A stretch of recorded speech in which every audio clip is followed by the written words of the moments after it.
Hello, everyone. Good afternoon, good evening, good morning, from wherever you are. We are ready to kick this talk off about our VIP protection webinar today.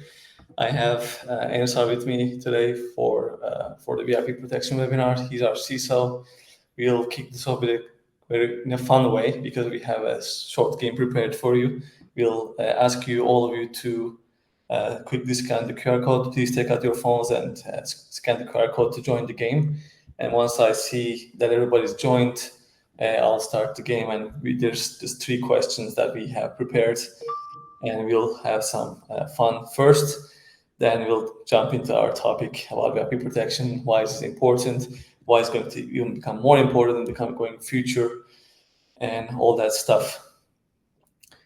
To kick this off, how are you? How are you doing today, sir? Ensar, how is everything? While we wait Well, for I'm others, we can doing have a small chat. Yeah. sure. I'm doing very fine. Thank you so Yeah. much. There was training yesterday about uh, Mm-hmm. what was it training about yesterday? Dark web. Dark Yeah. web, yeah, dark web Yes. intelligence. Exactly. Yeah. Since there's too much training and webinars, I'm a little confused. So it was very good for me. Um, Mm-hmm. Too many people from the world and too many attendees. Very good questions. So Yep. I hope that was very useful for everyone, and I hope today's webinar also can Uh-huh. make some senses, especially Yep. for the VIPs and executives. Exactly. Exactly. Thanks for sharing that. Okay, I see some people already joining. We have three participants in the game. All you have to do is scan the QR code or go to menti.com and you can use the code upstairs that starts with 5. Quick layout of the webinar.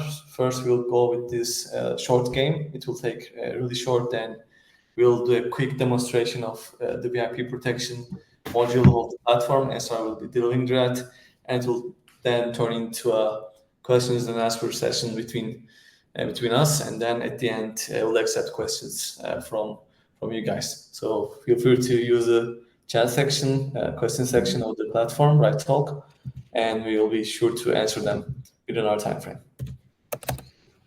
Okay, we got 4 people. I'll just allow 1 more minute before we start the game. We'll start right on the clock at 10:05 Chicago time for the game, and we'll get this going. Okay, let's see.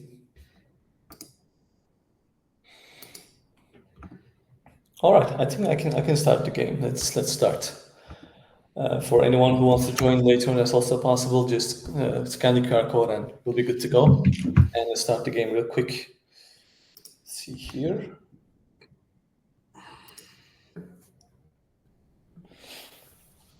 Okay, the first question is coming up. If everyone is ready, 3, 2, 1, let's go.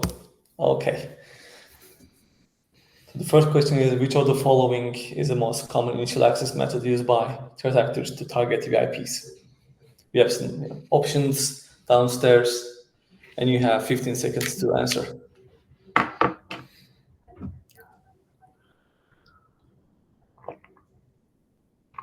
Okay, we have some answers coming up.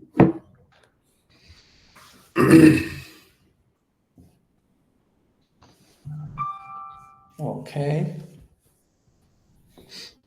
All right, time's up. Let's see. Yeah, the right answer was phishing emails. So I Any care have to comment? small, Answer, yeah.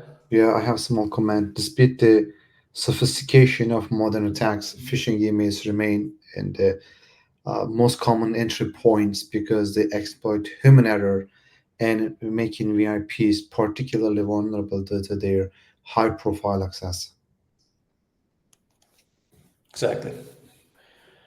All right, let's move on to the next question real quick. What percentage of CEO fraud cases involve attackers successfully impersonating executives in email communication? And you have another 15 seconds to answer after I read the question.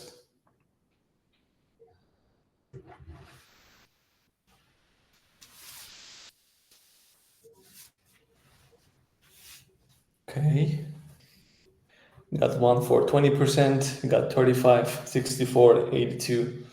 The result's gonna be shocking, I think, for a lot of people. Is that what you think? Mhm.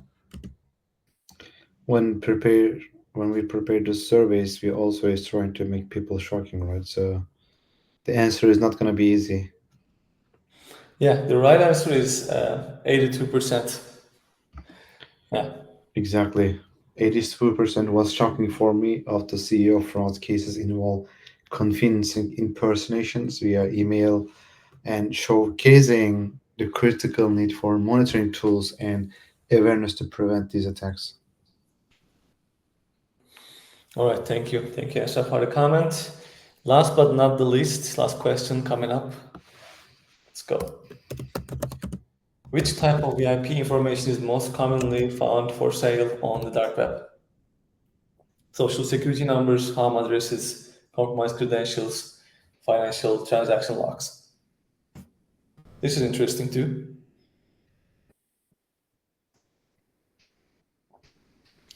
Let's see what's the answer.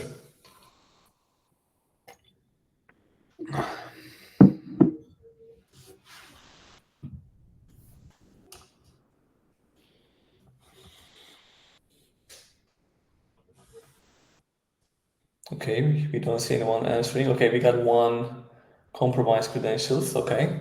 Anyone else? Nope. Okay, let's go with the right answer. Yes, that's compromised credentials.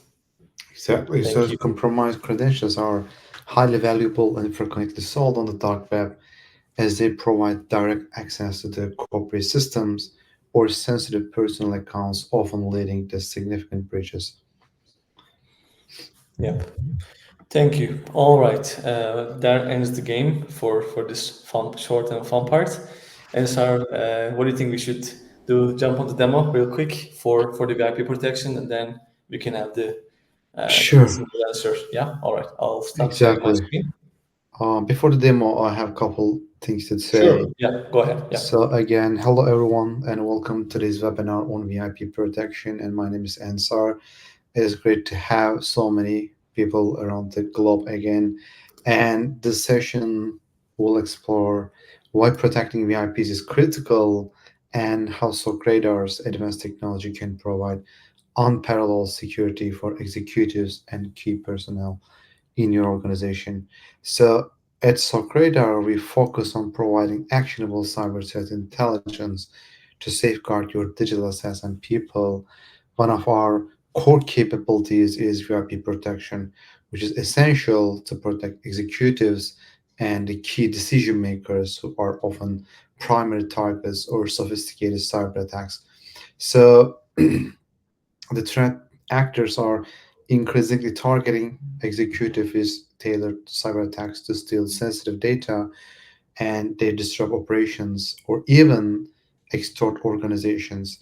So this is why VIP protection is more critical than ever. It is safeguards not just individuals, but also the reputation and stability and the operational continuity of your organization.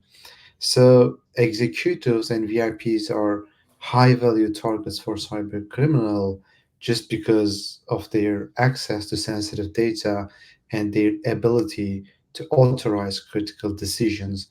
And the threat actors exploit these factors using increasingly advanced tactics. I want to mention a couple of the tactics in here. One of them is spear phishing. So spear phishing, as you know, different than the regular phishing. With the spear phishing, highly targeted emails crafted to deceive executives into sharing credentials or improving criminal actions. And then we have social engineering. Social engineering is manipulating publicly available information to build trust and compromise security.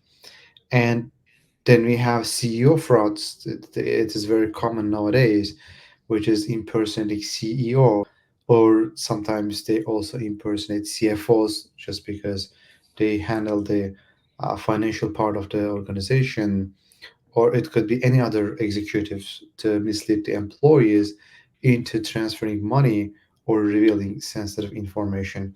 So one of the emerging trends, if I'm not wrong, we did a webinar about the deepfake, and I was trying to demonstrate how, with the basic tools, even with the free tools, how the deepfake can be done, even changing faces, voices, and nowadays they even can do it live, not pre-recorded.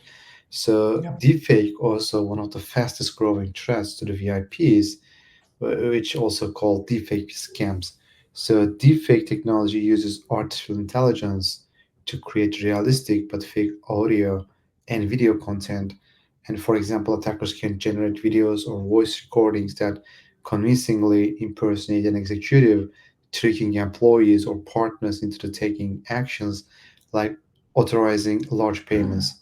In one case, I remember one of the CEOs that was uh, his face is recorded and voice also recorded, and the impersonators, they instruct a finance officer to transfer $243,000 to fragile account. And this shows how realistic and dangerous schemes have become. And I have another use case, and again they impersonated the CEO, and they asked the CFO in Singapore office, I guess. So the company is in the UK, the headquarter, but they have a branch in Singapore. So they impersonated the CEO by using the deepfake, and they asked the CFO at the Singapore office to send more than $2 million, I guess, to the fraudulent account. So this shows us manipulating either VIPs or impersonating VIPs can damage the company's reputation and also finance. So we also do at the Socrates detect and mitigate cases of the C-suite's credentials being sold on the dark web forums, which could have been exploited for deepfake driven schemes. And in another example, an attacker impersonated a CEO via email and voice deepfake, initiate a fraudulent wire transfer. So those are especially the deepfake scams are dramatically increased nowadays, especially in the couple of months. People are keep using because the technology is, especially AI technology, is improving every day. There are like every week the 100 new tools are published by different developers, so the technology is improving. As you know, if you follow up with the OpenAI, their videos are very realistic than before, right? So what we expect in the near future, this deepfake attacks also gonna increase very highly. So one of our feature is monitoring the compromised credential. So radar scans dark web markets, forums, and breach data dumps to identify leaked credentials to tie to your VIPs. So early detection of compromised credentials allow us to mitigate threats like phishing, CEO fraud, or account takeovers before they escalate. And then you need to focus on protecting sensitive information. So Socrates are continuously monitor for exposed PII, financial details, and other sensitive data. For example, if threat actor attempts to sell a VIP's personal or corporate information, we detect in real time and provide actionable intelligence to prevent the misuse. And again, one of the newest challenge we address is the deepfake scams. So Radar employs advanced algorithms to detect suspicious content and provides tool to validate the authenticity of the audio and video recording. Additionally, our platform identifies early warning signs such as discussion of creating deepfake content targeting your executives on the dark web. So most of the things happens in the dark web, right?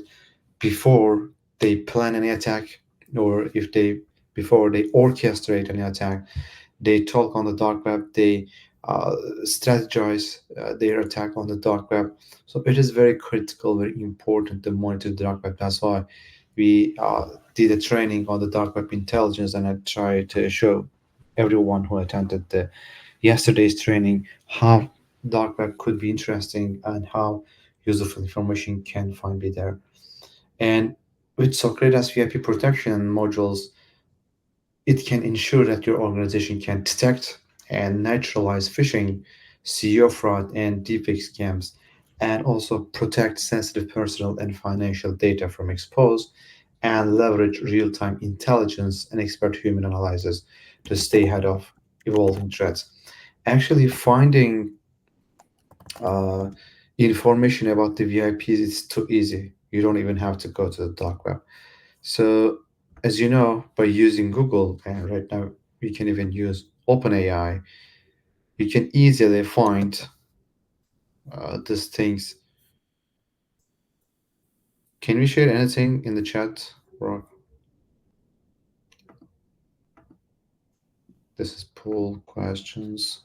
You can do an announcement. Announcement. Okay. Yeah. So I'm just gonna leave a link here. This is the uh, Google Search Operators cheat sheet.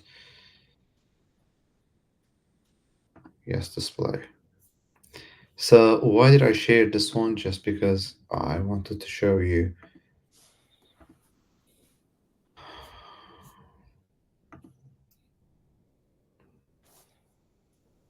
Not you. What happened? What? Okay.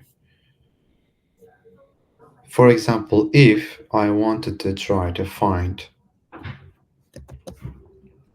CEOs with any company in LinkedIn, so it is too easy for me to do that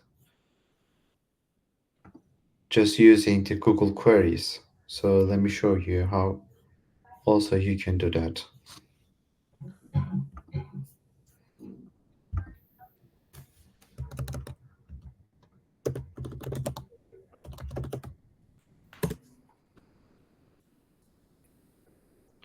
Presenter, share screen.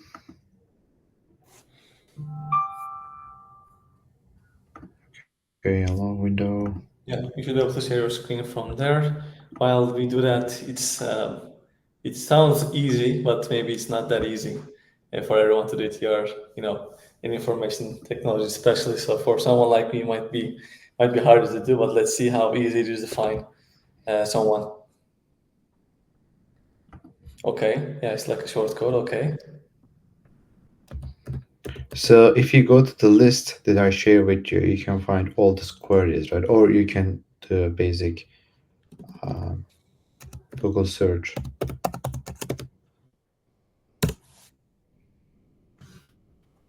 Oh, look, I found it already in the first one. So this could be anyone, like try to Microsoft.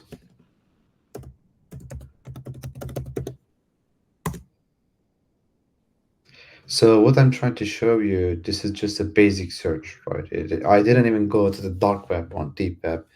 And of course, when trying to, we also talk about the mindset of threat actors. So threat actors, they're trying to find the easiest way to infiltrate your network. So they know if they can manipulate the sea levels or if they can impersonate the sea levels, they can easily access your network instead of creating an advanced tool or trying to find a zero-day vulnerability. This is much more easier, right? So that's what they're gonna do. That's why it is very important and critical to keep your sea levels sensitive information uh, private, not publicly available. So that's why if as a secretary, if we can find your sea levels information on the publicly available internet, that means threat actors also can find it. So this is our platform. Then we have VIP protection in here, and with the VIP protection, so it is not just the corporate emails of the company, but at the same time, we also can monitor your C level's personal email addresses. And it is not just personal email addresses, it could be their social security number, or their phone number, or their passport number, or their home address.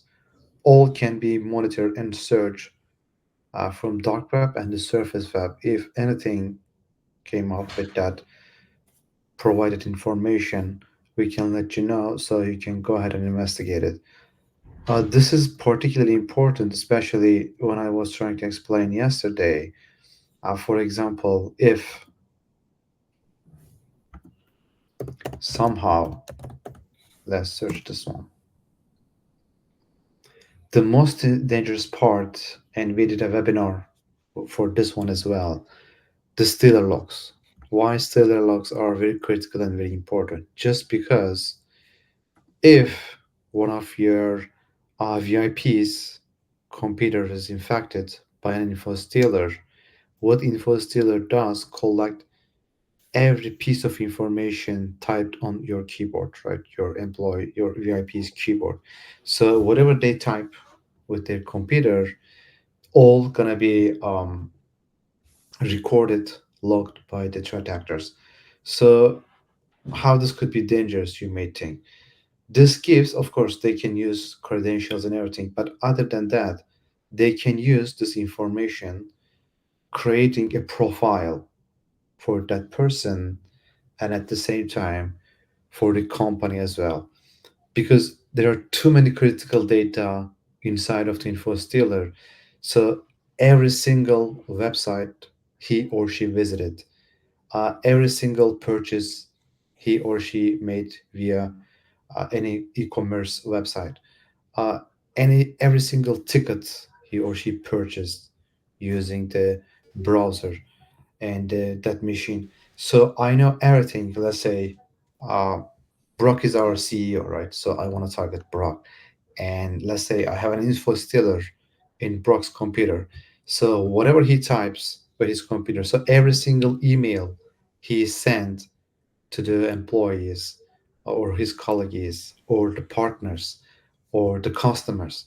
So I know how Brock talks with the employees and the customers. I know which websites he visits most. I know what kind of color he likes because based on his purchases, I can understand and analyze what kind of like which what is his favorite team, right? What he likes to do with his empty times when he has a time. What is his hobbies? So all can be extract from the info stealers. So those are very dangerous and very critical. And as long as you do not remove that info stealer from that computer, that info stealer keep collecting that information. So this is, for example, one of the um, info stealers. As you can see, it's a possible employee. I can see all the websites that person visited. See, you can see there are too many websites. So I can understand, for example, this guy is using Yahoo, right? This guy also likes to play Roblox, it seems. So when if you remember, I mentioned the um, if I specifically create a phishing that we call it spear phishing, right? So if I want to create a spear phishing, this information is very useful. So instead of sending an email, please click the link. If I create something that could interest you, that can get your attention, of course, it's going to be much more easy for me to make you click that link or open that attachment. So this is very critical, especially info stealers, just because I can use and all the IP addresses they use. So again, and all the domains, as you can see, 1,470 domains. Those are very useful information for me because again I can understand where he would like to visit, where he want to go, what he want to do, how he talks to the customers, how he talks to colleagues. So I can easily impersonate, either I can target this vip, use these credentials, or even better, I can create a profile by impersonating this employee. That's why those deep fake scams are very successful because they analyze all this data. By the way, this is publicly available data, so I'm not exposing Uber or anyone in here. This data available, anyone can go and check it. So By just analyzing this data, this useful data, I can actually impersonate almost perfectly anyone. If this is a VIP, it is much more dangerous, as you can imagine. And I know people like that's very interesting for me. Like the CEO, they're sending even SMS, and the CEO sending him SMS, for example. Let's keep going our story. Let's say Brock is the CEO of our company, and someone is impersonating Brock and sending him email and asking me and said, I need the money immediately. Please send for example, $5,000 to this account immediately. And people actually believe this without checking if this is real or not, like, or without hesitating, like how this could be possible. Like the CEO of the company asking me immediate money just by sending an email and link, and or any account, Bitcoin sometimes or altcoins, asking me to send money. That, like, even this level of scam uh, can find their targets. So it is very interesting for me. So can you imagine, like, too sophisticated? For example, I mentioned you about the deep fake scams between the Singapore office and the headquarters. So the face is the CEO of face of the CEO. Voice is the CEO of the voice of the CEO. So everything is too realistic. Like if they can mimic the way the CEO talk and uh, the behavior he acts.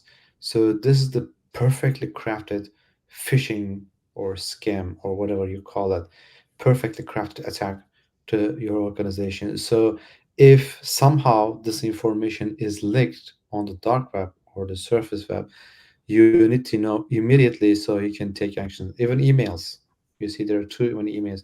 So I don't even uh, have to do a research like what kind of emails should I use to exploit other people. So if I send, so that means those are the emails this person already contacted. So if I send an email by impersonating this person, is can you imagine the successful rate of this crafted attack? It's going to be very successful just because the person already contacted those emails and they already know this person. And this is just a regular employee. Can you imagine if this is a VIP CEO or CFO?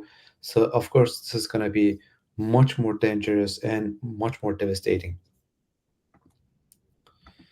Look, even it has hashes for the files. So that's why this data is very critical. And then we have bridge data, but bridge data is not critical as the, for example, there's a email in here, but um, it is not useful as info stealers, but still it has to need to be taken care of. And then we have uh, exposed raw data, like all the details can be seen on this data. Okay, all the password, of course, they are masked right now, and with the raw data. So this is how it is published in the dark web. So you don't even have to go to dark web and download the file and take a look inside. You're gonna see it everything here. So this is the raw data before even it is classified or analyzed. So whatever they are selling on the dark web, you're gonna see it in here without exposing yourself or taking any risk to accessing the dark web. So this is very important and very critical from the VIP and C level perspective. Again, if your VIPs or C levels information is leaked somehow, it could be an info stealer. That's the worst case scenario. It could be a data breach, a credential breach. Then, of course, they can use this information to exploit your organization. So this is the demonstration I wanted to show you. I think, Brock, you have a couple of questions. Yes, I do. I And do. Actually, I have a lot of questions now that we explored all the problems and the things that threat actors can take advantage of, and how sometimes it is easy to get access to such information. And also for security teams that don't have the measures in the place for for actually this VIP protection or had access to this kind of data, like they can't see the stealer logs, or if it's like unknown, because stealer logs can sometimes bypass certain security measures, and there's a potential why these attacks happen because there's not the security investment from that company, or there's like a vulnerability inside the team, and we can say that. So what I want to know here actually is that if you could share your personal take as a CISO, what do security teams need to do to be able to potentially mitigate the risk of like these attacks, or protect their organizations from receiving such attacks? Because like you said, hackers, they don't break in, they log in right from this information, like from data that they can see on the dark web. Because what they do is like they the info stealer steal that data, and usually what they do is that they sell this data online, right? And then someone else usually purchase that data to launch an attack, to search that, make that profiles happen and launch the attack. And if it's successful, then they can inflate the system. So what would be your one or couple of pieces of advice for security people in the industry to avoid or mitigate the risk of such attacks? What are the best practices? Give us the juice on that one. Sure, that was a very good question indeed. So one of the things we can do is to monitor the surface web and the dark web, and to make sure not personal nor sensitive data is leaked to publicly available internet, which includes dark web and the surface web as well. That's why continuous monitoring are very critical and very important. And again, yesterday I was trying to demonstrate. Unfortunately, there are too many places to monitor, and there are too much data to analyze. And for example, our dark web team, we have a dedicated dark web team. Even if we are trying to automate the system, like collecting information from the surface and the dark web, it is not that easy to automate dark web, for example, just because you need some certain protocol browser to access the dark web, and you need to be very careful and anonymous, just because there are expert people are in there. So, and even if like you overcome this handicaps, there are still problems. Like you need to register to some those are forums, and registration takes lots of time. And that's why you need some even if you're using machine learning and artificial intelligence, the problem with that, with them, the first thing is again scrapping information from the dark web, and the other part is unfortunately there are too much noise and false positives that intelligence provided by AI. And that's why you need a dedicated human team. They can actually uh, reduce the noise and eliminate the false positives. And by keep monitoring those things, you can actually make sure this data is not leaked. And I always keep suggesting threat intelligence. If you're using any threat intelligence, you need to make sure threat intelligence is not just telling you, here is your data and it's leaked. This is, of course, this is part of threat intelligence. Of course, that needs to be done. But the threat intelligence you use need to be also predictive. That means by analyzing all this data from the dark web and deep web, they need to tell you where is your weakest point from the threat actor's perspective, and how the threat landscape is changing. So even if you keep monitoring, just monitoring is not good enough. By monitoring the dark web and the surface web, you need to also analyze again, like profile the threat actors and understand how their TTPs are changing, and how the threat landscape is changing. What are the new techniques and tactics and procedures? How the threat actors developing new attacking strategies. That's very important and very critical to closely monitor and closely understand what the feature is going to be in the dark web. Thank you very much, Ansar. Now that you explained a lot more about that, I have a couple more follow-up questions. So thank you for that, by the way. So let's imagine a situation scenario where we have already an exposed VIP person in the dark web. Their credentials are exposed. At that point, we're already at a certain cyber kill chain, in the chain. We're already at a certain point. Then what can an organization can do? Because there's a lot of people reaching out to us, right? Because they and one of the points that they do is that they don't have this product or like the intelligence or the systems in place, and that's why they have this exposure.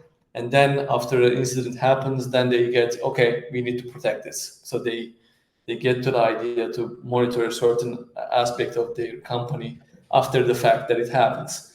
So what do we do if a company's like C-level information is exposed, let's say CFO, CEO, or anybody else that can potentially cause further impact in the organization? That's also a very good question. So, Yeah. Is that too incident, late? what is it? Is that too late to do anything after it's exposed? Actually, it's never too late because, as you Yeah, know, there is no 100% protected yeah, organization in the world. Like yeah, each one of even the top ones, I don't want to mention the names, but there are top organizations, agencies, federal government organizations, right? Even they can be hacked. We see this in the past. So it is never too late. So this is a fight between the bad guys and the good guys, right? It's going to yeah, keep going. And at the end of the day, you're not 100% secure. And that shouldn't be the target. Like, no security department's target is 100% security. So we're just trying to do whatever we can. If the data is leaked, that is, you need to know immediately that yeah, means one of the or maybe a couple of your machines are infected. So this is, for example, what we do as a CISO. As you know, I do a social engineering test internally, right? When I do the social engineering test, there are people who click the link that I sent you.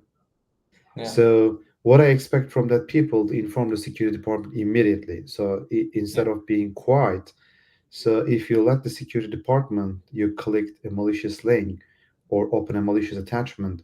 So from that point on, security department they have an incident response yeah, procedure, right? Then they can activate that procedure and maybe segmentate the network or your machine and investigate how this incident happened and prevent for the future attacks. That's why it is very critical and important you have this information immediately. That's why this is one of the things. If you have this information like a couple weeks later, it is not that useful. So that's why one of the things for the security departments to have this information right away and then investigate it, like how this incident happened and how how much sensitive data or critical data is leaked. And the second thing, what threat actors can do with this data. So you have to make sure if this data is too critical and sensitive, if they can damage, then you have to take the necessary steps to make sure they do not damage your company, your customers, your partners with this information they have. So incident response plays very critical role after you learn the data is breached or the machines are infected. Then you have to follow the procedure. But the important things and the critical things in here, this information needs to be gathered by the security team immediately. all right, thank you Sooner very is much. better. Yeah. Yeah, sooner is the better. Okay, we'll keep that in mind. That's why we use the word mitigate the risk, right? Because you're like you said, you're never 100% secure, and you'll probably never be because of the nature of the world that we live in. So I completely understand that. But as a person that wants to protect the organization, you want to do your best and mitigate the risk as much as you can. So that's why I wanted to direct that question back to you. Okay, I have another question. This is going to be more like futuristic approach. So, in your experience as a CISO, so during the past couple of years, what has been the developments in that area? I know that we talked about some AI deepfake developments in that another way to attack VIPs like C-level executives now emerging. So what has been developing the past few years, and then I'd like to ask you, what are the future trends that you see in the market in terms of VIP protection, or what other potential attacks can be popular or in the rise going forward? Since that we have a huge thing called AI on our laps, and it keeps on developing. What does that mean for us, for the average Joe? What do we need to know about it? That's also a very good question. So that's why I told everyone it is very important to closely monitor the threat actors, not just your data, but you need to also closely monitor the threat actors. So I also mentioned yesterday I used to be head of the red team, and as you know, red teaming is very different than the pen testing, just because you have no knowledge about that organization you're trying to infiltrate, and all you need to do is collect the publicly available information, and by using this information, find the weakest point and exploit it. But even the pen testers doesn't have the threat actors mindset. So what threat actors do, and I also keep mention, there's an unfair game between the defensive part, the offensive part. Because just because for the offensive part, they do this as a passion. This is not their uh, some sort of job. They earn money. They earn a lot of money, like the money, the amount of the money they earn that maybe I can never see in my lifetime. So they don't have working hours, and they work night day. But for example, I have working hours, so it is another passion for me to the analytics and cybersecurity maybe. But for offensive team, it is very different. That's why they use AI much more effective than the defensive part. So in the future, that's why even though I had a red team background, that mindset, when I came to the threat intelligence, when I try to closely monitor the threat actors, what I see is their mindset is totally different. So they are always open to new ideas, and they always developing their attacking strategy.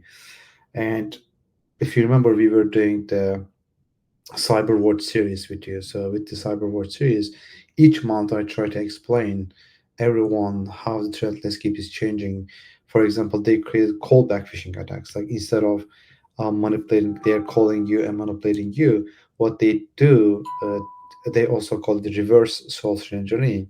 They create a small problem in your computer, and they provide you email, phone number uh, for the technical service. So you think you're calling the technical service, but you're actually calling threat actors.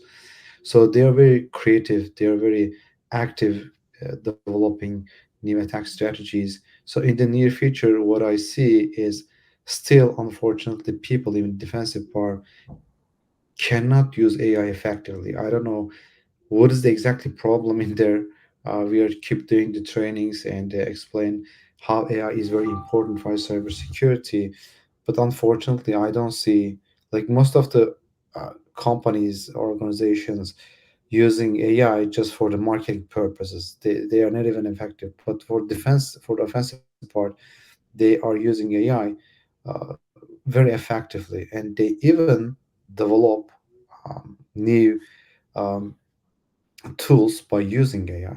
So what I expect in the near future, since AI technologies are developing, increasing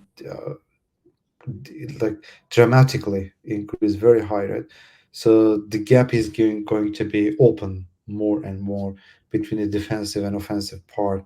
And in the near future, I believe they're going to craft their attacks by using AI much more perfectly and much more sophisticated, and those gonna uh, damage lots of, like, even with the minimum knowledge and minimum uh, not sophisticated tools, they are able to hack lots of organizations. And I cannot even imagine by using the AI and sophisticated tools and sophisticated techniques, of course they're gonna be much more successful. Thank you, Ansar. So we can confidently say that VIP protection and protecting your organization and also your C-suite people is going to be even more important in the future. From what you said, that's what I take, and from what we can see in the market, like the artificial intelligence and the growth in the market, that it's hard to predict where it's going to end, all this AI frenzy.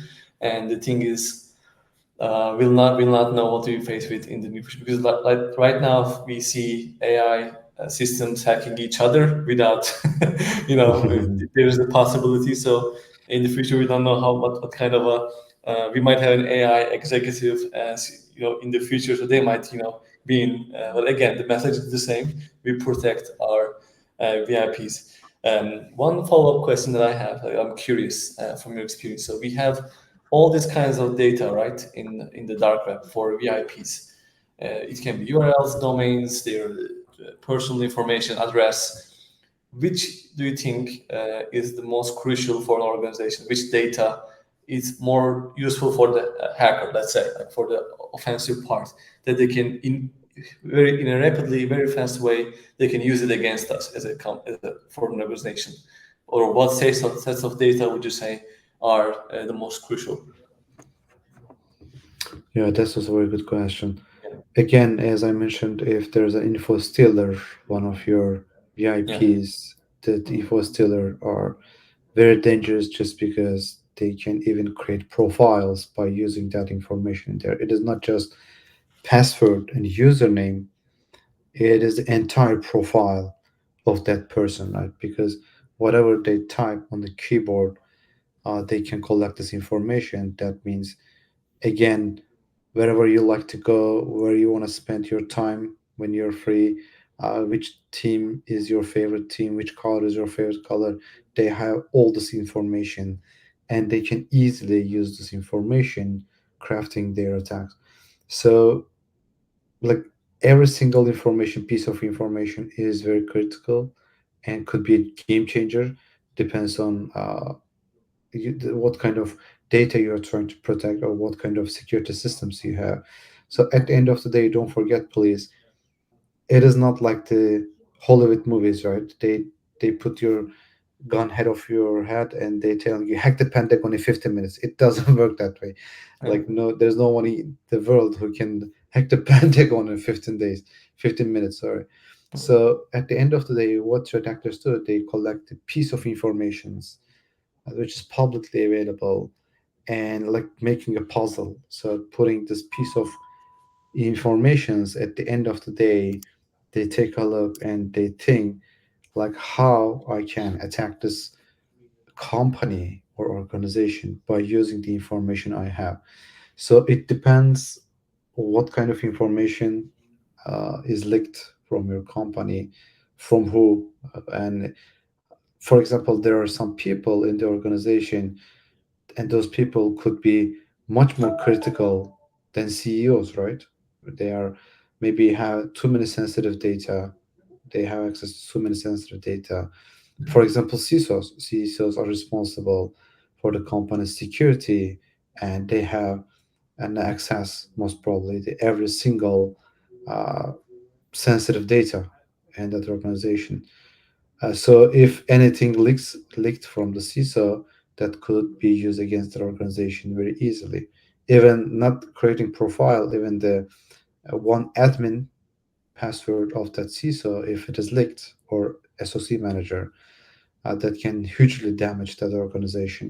So it really depends, yeah. but at the end of the day, don't forget, please, all this information is going to be collected by the threat actors, and at the end of the day, they're going to decide where is the weakest point, and they're trying to hit you from that weakest point.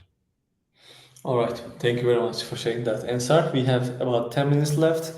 I'm going to kind of ask everyone to type in their questions on the question section, and we'll read them out. While we wait for people to do that, I have actually two more follow-up questions, because it's really interesting conversation right now. Is that so?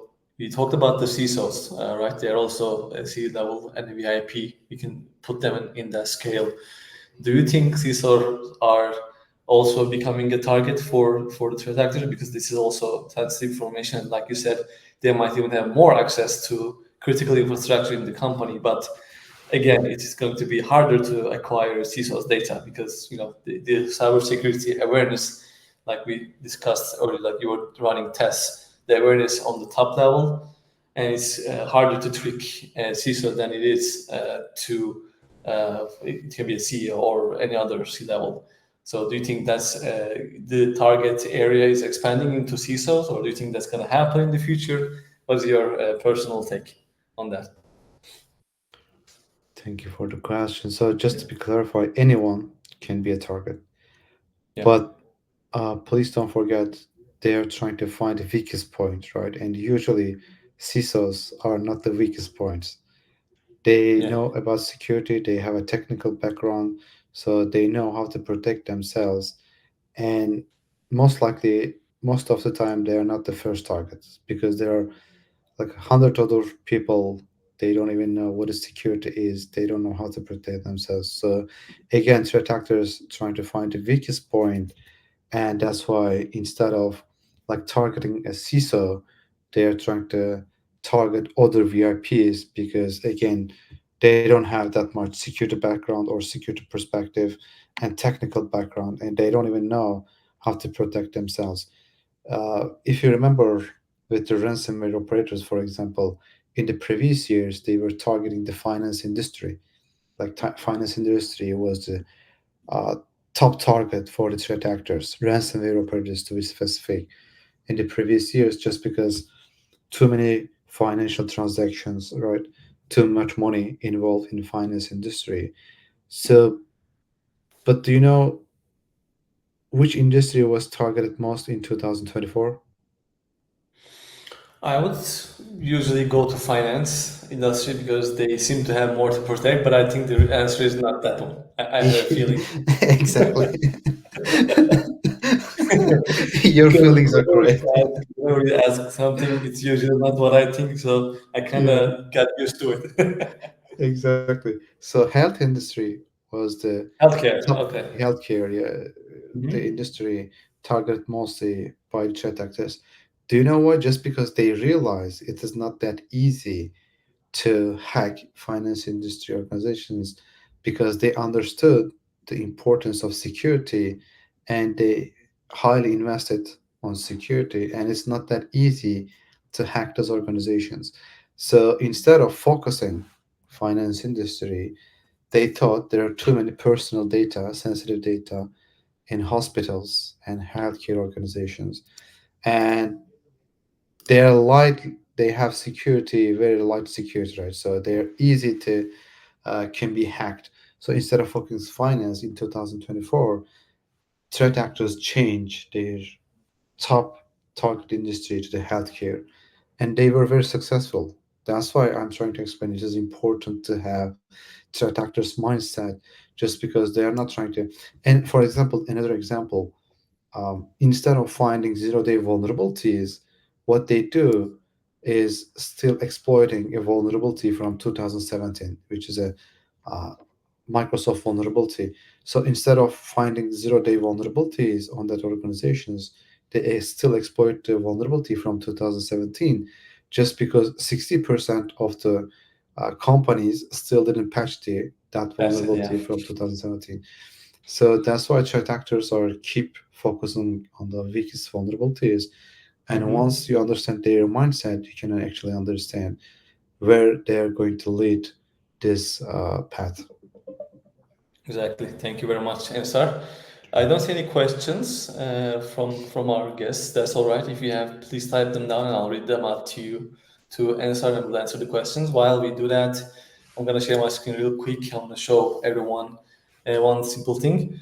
So as Socrates, we love giving about giving back to our community. That's why we have created the free version that is accessible to our cybersecurity community that you can use without any no commitments, no strings attached, and you can do basic searches on our platform. So if you like to do so, please scan the QR code, and you'll be able to request an account from our side.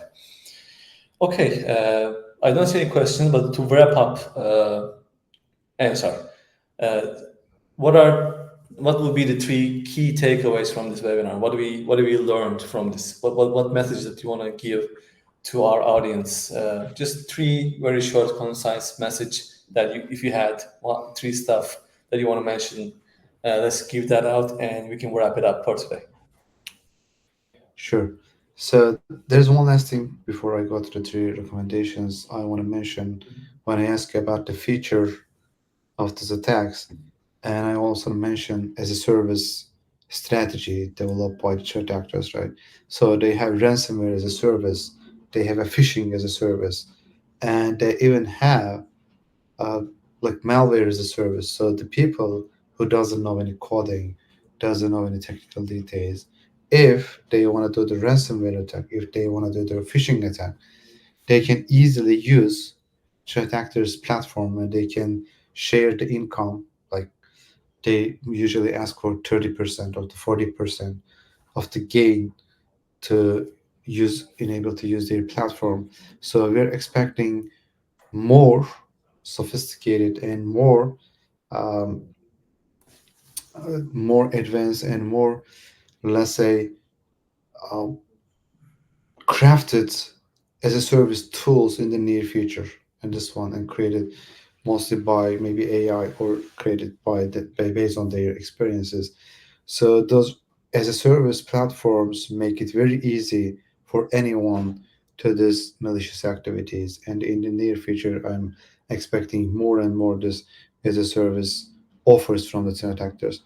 And when it comes to the top tier recommendations, please, it is of course it is can be bypassable multi-factor authentication, but please implement multi-factor authentication and enforce strong password policies across all accounts and deploy a comprehensive threat intelligence solutions like SOC Radar's VIP protection module and monitor and adjust threats in real time. This is very important. It has to be in real time.